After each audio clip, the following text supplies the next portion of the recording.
안녕하십니까. 세상 읽어주는 남자 이상훈입니다. 오늘은 모바일 AP인 스냅드래곤 875에 대해서 한 말씀 드리겠습니다. 미국 매체 WCCF텍이 중국 매체 CN 베타를 인용해서 재미있는 뉴스를 냈습니다. 이 삼성전자가 내년에 출시되는 플래그십 모델인 갤럭시 S21의 가격을 낮추기 위해서 삼성이 모바일 AP로 스냅드래곤 875 대신 스냅드래곤 865를 고수하고 있다는 내용이 나왔습니다. 쉽게 말해서 875 대신 865를 쓸 수 있다는 것입니다.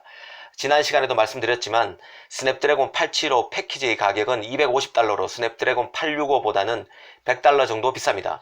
스냅드래곤 875 패키지가 모뎀 칩까지 포함되는 통합칩 여부인지는 아직 확실하지 않습니다. 만약 통합칩이라 해도 스냅드래곤 875는 865보다 $50가 비쌉니다.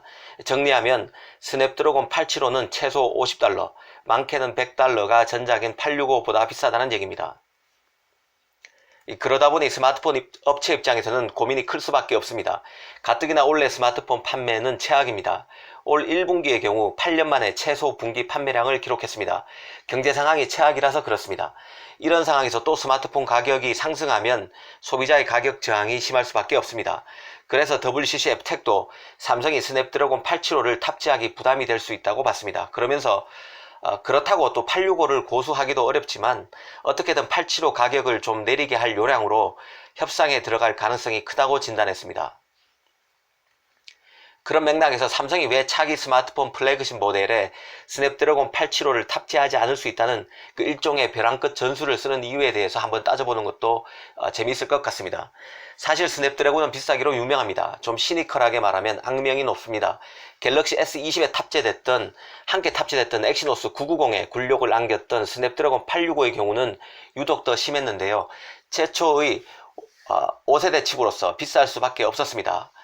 더구나 스냅드래곤 810 이후 처음으로 모뎀이 통합되지 않았던 모델이라 가격 상승 요인이 됐습니다. 이 태생적으로 높은 가격 외에도 추가 엔지니어링에 따른 비용이 발생하기도 했는데요.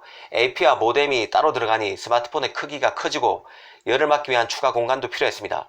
특히 통합칩보다 전력 효율이 낮기 때문에 내부 부품도 완전히 새로 개발해야 합니다. 이런 것들이 제조 비용이 훨씬 높은 스마트폰이 탄생하는 데 기여했습니다. 그런데 내년 출시되는 플래그십 모델에 탑재된다고 알려진 스냅드래곤 875의 경우 100W 고속 충전을 지원해서 게임용 스마트폰에 최적화된 폰이란 말이 나오고 있습니다. 이 발열 문제를 해소할 냉각 장치가 필요하다는 얘기가 나올 정도인데요. 그래서 모뎀 칩인 X60과 스냅드래곤 875의 통합을 통해서 가격을 낮추는 것이 중요합니다. 그런데 스냅드래곤 875의 경우 통합칩 여부도 유동적이기 때문에 스마트폰 업체들은 가격 문제로 골머리가 아플 수 있다는 생각이 듭니다. 따지고 보면 스냅드래곤 875의 높은 가격은 거의 모든 스마트폰 업체의 문제입니다. 스마트폰 업체 중에서 퀄컴의 스냅드래곤으로부터 자유로운 업체는 애플 단 하나뿐입니다. 애플은 자체 AP를 쓰고 자신이 만든 AP를 다른 업체에 납품하지도 않습니다. 모든 스마트폰 업체의 우왕거리가 바로 퀄컴 스냅드래곤 875가 너무 비싸다는 데서 기인한다는 뜻입니다.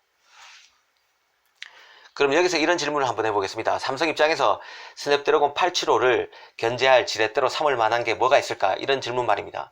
스마트폰 판매가 안 되는 상황에서 모바일 AP 칩에게 고통 분담을 요구할 수 있을 것입니다.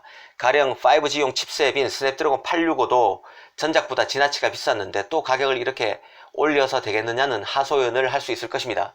특히 그 스마트폰 시장이 작년에 이어서 올해까지 2년 연속 역성장이 확실시되는 상황에서 퀄컴의 배짱 영업에 대한 성토가 가능할 수도 있을 것입니다. 그런데 이것만으로는 사실 좀 부족한데요. 가능하다면 삼성으로서는 엑시노스 1000의 성능 개선을 지렛대로 활용할 여지도 있을 것입니다. 삼성은 엑시노스 1000을 5나노 공정으로 생산합니다. 특히 그 AMD GPU IP를 활용해서 그래픽 성능을 대거 향상시킨 것으로 알려져 있습니다. 이 외신에서는 엑시노스 1000이 스냅드래곤 865의 아드레노 650 GPU보다 낫다는 평가도 나옵니다. 이런 것을 지렛대로 스냅드래곤 875의 고가를 문제 삼고 가격 인하를 요구할 수도 있다는 생각도 듭니다. 이 삼성으로서는 퀄컴이 우여곡절 끝에 출시하는 것으로 알려진 스냅드래곤 865의 개량형 버전인 865 플러스를 지렛대로 삼을 수도 있지 않을까 싶습니다. 현재 865 플러스는 갤럭시 노트 20, 그리고 갤럭시 폴드 2, 갤럭시 Z 플립 5G 통신 모델 등에 탑재될 것으로 예상됩니다. 이런 협업 관계를 지렛대 삼아서 875 가격 인하를 유인할 여지도 있다고 봅니다. 이 스냅드래곤 875의 가격을 놓고 이러쿵저러쿵 말이 많다는 얘기는 차세대 모바일 칩셋의 가격 줄다리기, 즉 가격 힘겨루기가 본격화됐다는 의미라고 봅니다. 예전 같지 않은 시장 상황, 소비자들도 가격 민감도가 점점 커지고 있고 모바일 AP 시장의 경쟁은 갈수록 치열해지고 있습니다.